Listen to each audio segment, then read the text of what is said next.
Hello ladies and gents, another video brought to you by Ant's Hood, and today I'll be talking about my failures and successes of 2021. I meant to do this earlier this week as well, but never got around to it. Then I got distracted by that video with my nodas and their freaking barrier around their outworld. What a disaster that was. But anyway, I'll crack on. And to tell you the truth, 2021 wasn't a massively bad anting year for me. I didn't have many failures, but these guys are one of them. These are my, I'm going to butcher this, Carapace Solenopsis, or Asian radar ants, let's be honest. I completely butchered that, I know. Now, I was a bit disappointed with these because literally I got them, moved them into a new nest, and then boom, the queen died on me, which was really disappointing. I only had the colony for maybe a couple of months before the queen died, but I don't think there was a lot I could have done there. Going back, I might have changed some bits and bobs, but a bit of a disappointment. Now, when I first got them, as you can see here, I had a nice little batch of eggs, and I thought, great, the queen's producing eggs. She's obviously good to go.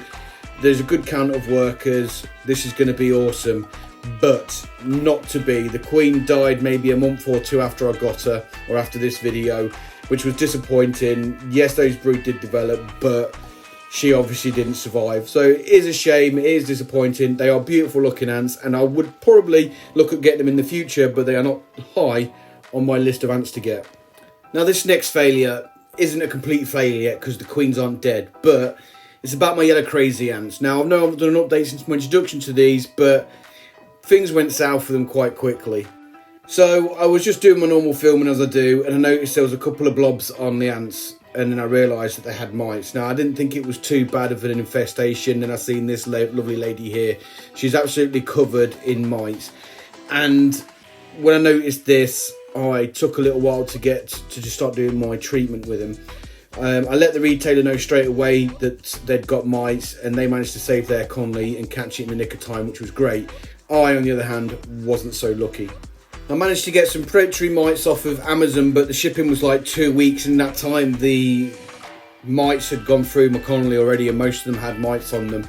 Now, this did save the colony to a certain point, but it didn't do a great job of it because they decimated most of my numbers, and this is how they are now. So apart from the numbers being absolutely devastated, they've actually got a healthy set of brood, but I did notice that I've got a dead queen, as you can see there. So I went from 4 queens, one died a little while ago, I've now got 2 queens. They have got a pile of brood, but what I also noticed is they've got mites still. This is news to me. I didn't realise this again until filming this bit of clip, which I literally have just done, and I'm very disappointed again because the mites have not been dealt with completely. I've only got a couple of workers left and a queen, 2 queens out of 4. Now, originally I was looking at potentially waiting until some more come on the market and merging them, because you can do that with these guys, but I think my safest bet with these is keep them quarantined completely. I don't think I want to risk it for a biscuit, them getting exposing any of my other ants to these mites, because they're a pain. I mean, it's not a complete write-off because they do have some brood, but these mites are somewhat concerning. I don't know what to do with them yet. I'll have to wait and see. So those 2 species were probably the biggest kick in the balls that I had from last year. And now I did have some other die-offs, such as I was really disappointed to lose my Solenopsis testaceus parasitic queen. I was disappointed with that. I'd got another one and she's still alive, but the host queen has now died, so I'm kind of stuck there. Hopefully the testaceus will be able to survive without her, which is a bit disappointing, but it is what it is on that one. But that was another little disappointment that I had. Never mind. But let's talk about one of my big successes, which has been my Solenopsis geminata. As you can see, well, this little picture here with a major there with those little workers around her, they're doing really well, and they're also really popular on my channel as well. I actually never wanted to get these ladies, but I got a bit drunk while camping, as you can see here, and then I decided, you know what, I'll check out what ants are about. Ant lady had these, and I was like, drunkenly, yeah, I'll get these, and bought them. But to tell you the truth, I'm glad I did, because I really enjoy keeping them. They keep me on my toes. They are really interesting ants, to be honest. They're really voracious for such small ants as well. Yes, they're really easy to keep, but no, they're not for every ant keeper, because you've got to keep on top of their growth rate, and the growth rate is next level phenomenal, for next level crazy. There you go. So, you know, I really enjoy keeping them, but they're just not for everyone. And I keep telling everyone that, but no one believes me. In fact, let's have a look at the nest. And you thought the outworld was crazy, but check this out. That's not too bad, but this is not a small nest. And for such small ants, it's a huge nest. But look how busy they are in it. They're absolutely crazy. Now, I love them for it because it gives me loads of stuff to talk about, but let's get the macro lens on it, in fact. What am I talking about? Everybody knows I love a macro shot. I do, I just love it. But anyway, you can see they're packed high with brood, and this isn't a shallow nest, it's fairly deep, and there's workers all over the place. I reckon I'm about 3,000 to 4,000 strong. Now, I had them about over 6 months now, and somebody said in my comment in my last video, that's actually quite a slow growth for Solenopsis, and I take that on the chin, fair play. Because like I said in my introduction to these, yes, they can have temperatures up to 30 degrees. Now, I was a bit inconsistent, but I thought I'll play it safe, keep them at about 25, 26. My room's about 25 degrees and I'm not heating them. So the growth rate is potentially slower than what you get elsewhere, but it's still been crazy compared to any other ants that I've got. So yes, the slow growth rate might be slow compared to what other birds, the queen, isn't she beautiful, from what other people are used to, but it's a rate that I am comfortable with. So keeping them at 25 degrees, you can clearly see they're doing fine. I don't heat them at all because of the ambient temperature of my ant room at the moment, and they're doing fine. Just make sure they've got plenty of protein and you'll still watch them explode in numbers. Now, I absolutely love these ants. I really, really do. But I'm saying that now, but when they all escape and start attacking all my other ants, and I might not love them anymore. But at the moment, I think they're absolutely the bee's knees, and I love them. And how can we forget about the other crazies of my ant cave, my Pheidole noda? Now, these girls, I've had them for over a year now, but they have actually exploded in the past year. Well, you can see the playlist, it is awesome. You've all seen the video from Thursday, and this outworld is absolutely crazy with me trying to apply the barrier. I actually got accused of freaking ant cruelty on that as well, can you believe it? Or ant neglect. If I neglected them, they wouldn't be as big as they are. Come on, guys. Anyway, enough of that negativity. So you can see here that I've got some in the tunnel that I connect the outworlds with the nests with. This is the bottom nest where most of the queens still chill out, and I have got more queens, and you can shake a stick out, and this is where most of the workers and brood seem to lurk in the top one. And this is what I'm talking about with the bottom one. It is absolutely ram-packed full of queens. Now, you'd expect there to be loads of eggs and stuff like that and brood. That's not the case. Most of the brood is upstairs in the top tier one. Now, going forward with these guys, I mean, the outworld is absolutely packed. I need a bigger outworld, and I am in the process of looking at getting a bigger one. I just don't know how big to go. I would love to get that supermassive one that my Solenopsis are in, but I just don't have the space for it. So I need to think about what I'm going to do for their maximising the amount of space that I have got left and their outworld. Now, as you can see from the nest here, they're doing absolutely great. There's still loads of workers. There is some little bits of brood here and there.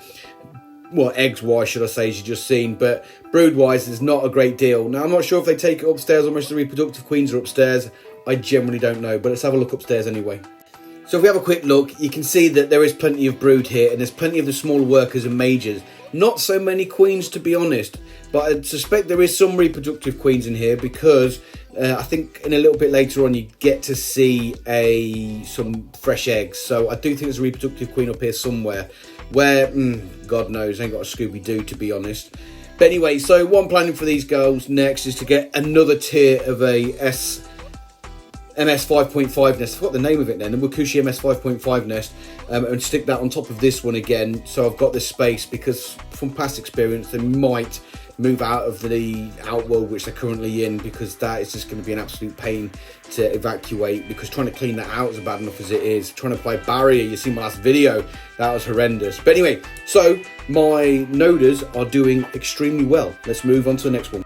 Now, these ladies are quite surprised that I got as well, not because I ordered them when I was drunk, which is standard, but I'm talking about my Acromyrmix oxyspinosis, or my leaf cutter ants. Probably butchered that name as well. Now, believe it or not, these were gifted to me from Ants Davey, so a big thank you to him for a bit of a shout out too. This is when I first got them some two and a half months ago, and you can see that the fungus is quite small. It's, well, it's supposed to be golf ball size, but if you ask me, it's probably half the size of a golf ball. But I had quite a few workers, and the queen you can see sat on top there, which I haven't really seen much recently at all. And she's obviously alive because my numbers keep growing, but she's just like chilling in the middle of the fungus. You don't see her that much. But this is how it was then. And to tell you the truth, I always wanted to avoid getting leaf cutters. I always wanted them, but I just didn't think I was good enough to keep them because their climate requirements are quite high. You know, everyone has a disaster with them when they do their own setups. But luckily enough for me, when Ant Davey asked me if I wanted these leaf cut ants, I knew that Wakushi was working on a leaf cutter setup, and then he's let me trial them, and it has made my life a lot easier keeping these. And I would strongly recommend that you do look at Wakushi's setup.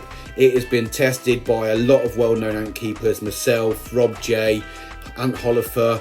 I know that Ant Antics has got his ants in them as well, and obviously Sid in Wakushi's also got his in there, and they're all doing really well. Not one of us has failed miserably on it. Even Ant Oliver's, I know his growth hasn't been the same as mine, for example, but I know his is still doing well, so the setup clearly works.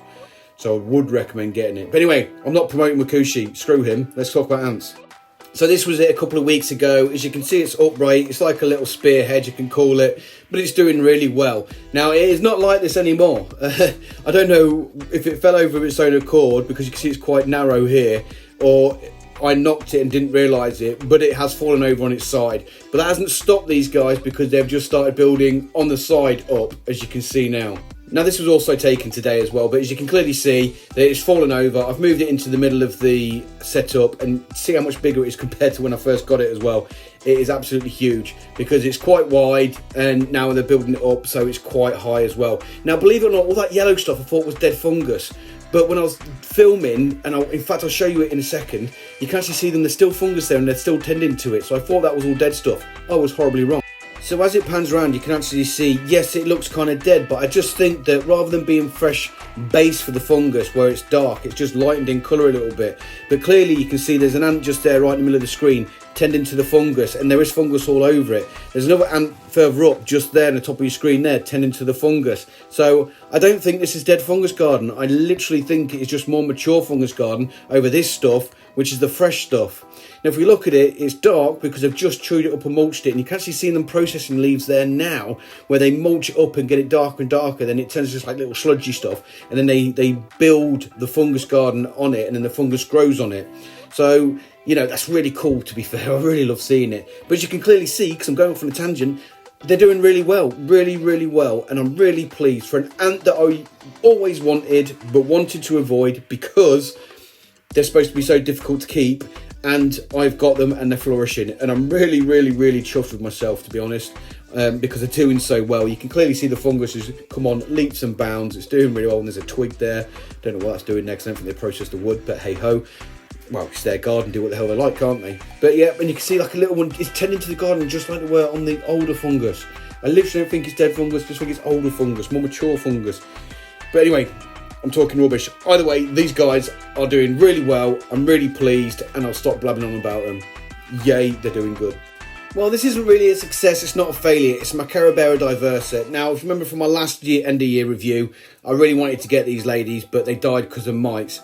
Now, I do apologise for the photos that was taken for Instagram the other day. I don't want to disturb them again because I don't want to disturb them too much in one go, so just bear in mind with the pictures and the orientation of it, and I apologise.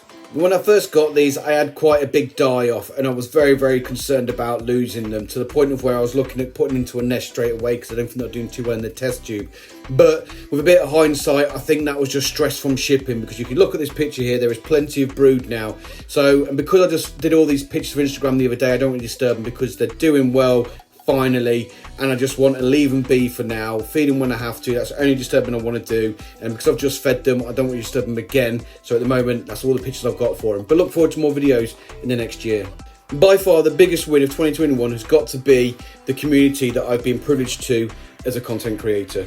The retailers I get on really well with, such as Rich from Ant Antics, Sid from Wakushi, Tom from Ant Davey, Tracy not so much, she's gone dark recently, but she's also a great lady that I've spoke to over the past year. But then I've also got other content creators I get on with, such as the Colonialist, who's gone dark as well, but hopefully he'll be back soon. I've got Ants Holifer that I speak to fairly regularly. I speak to Ants on the Rock quite a lot as well. Ant Ramblings I speak to. There's loads out there, and this is all because of the community of ant keepers that get on really well, and I've been privileged to that. So I'm happy days and really pleased with that too. I also need to thank you guys as part of the ant community, because you guys have supported my channel by subbing and by watching them. I'm at 955 subs, give or take, right now at this moment, nearly at 1,000, and that's all thanks to you guys for watching and subbing. So thank you as well. Now, obviously, I've thanked you guys, but also need to thank my Patreon supporters because they help me big time with my channel. So I want to say a thank you to Adam W, Adrian, Antantix, Anton the Rock, Anty Matters, David D, Jason W, Kevin R, Paul A, Pavance, PJGrant, Wakushi. And if you guys want to become a Patreon supporters, please check out the link in the description below. There's also links to a lot of my Patreons as well who have their own channels, so please check them out too. But anyway, I'll stop talking rubbish now because I've blabbed on long enough. I hope you enjoyed this video and I hope to see you on my next one. Bye bye for now.